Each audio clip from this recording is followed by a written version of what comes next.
کہ میں حکومت کیویں کرے دا پہ سارے لوگ آنکھا ماشاءاللہ بڑی اچھی حکومت کر رہے ہو بڑی سونی حکومت کری دے پہ ہو تو آپ نے کیا جی فرمایا ٹھیک ہے دوجہ سوال کیتا اگر میں حکومت صحیح نہ کرا تو باتوں سے کیا کروا اگر میں حکومت اچھی نہ کر رہا تو باتوں سے کیا کروا ایک بزرگ صحابی سوٹی دی دیکھ کے کھڑا کیا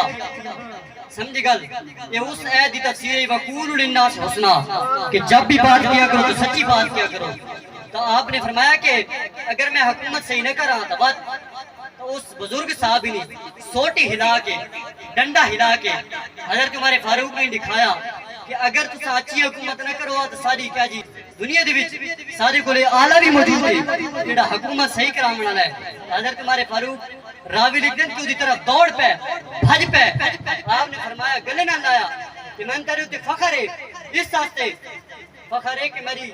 مملکت دے وچ میری ریاست دے وچ ایسے لوگ ہی موجود ہیں کہ اگر حق گل کرن دی واری آوے تو بادشاہ دی محفل دی وچ حق گل کر رہے ہیں ہائے ہائے حق گل کرن دی واری آوے تو بادشاہ دی محفل دی وچ حق بیان کر رہے ہیں اور حضرت عمر فاروق نبی دی آل نال کتنی محبت کرینا نبی دی کیا جی آل اولاد نال کتنی محبت کرینا سن حضرت عمر فاروق سٹیج دے تے جلوہ گر ہن منبر رسول دے تے جلوہ گر ہن حضرت امام حسین آئے انہاں فرمایا بچیاں نو حضرت امام حسین حضرت عمر فاروق سٹیج تے جلوہ گر ہن حضرت امام حسین نے فرمایا اے عمر تو سارے دردہ غلام ہے تو سٹیج تے جلوہ گر تھیا بیٹھے منبر رسول تے بیٹھے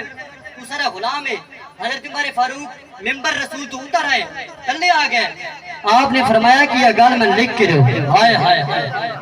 کیا بات ہے سبحان اللہ یہ گل میں کو لکھ کے دو میں تیرے درد غلام ہاں اور حضرت عمر فاروق نے فرمایا کہ جس وقت اپنے بیٹے نے وصیت کی تھی کہ جس وقت میں اس دنیا تو کیا رخصت کیوں لگا تو یہ پرچی حضرت امام حسین نے لکھی ہوئی ہے کہ حضرت عمر فاروق سارے درد غلام ہے سارے درد نوکر ہے ایک پرچی میری کہا جی قبر دے وچ رکھ دیوا ہے اس واسطے کہ اگر فرشتہ میرے کو پوچھا کہ تو کون ہے تے میں پرچی لکھ کے کہ میں نبی دی اہل بیت دا نوکر ہاں نبی دے گھر والا دا نوکر ہاں تے محمد مصطفی دا بھی نوکر ہاں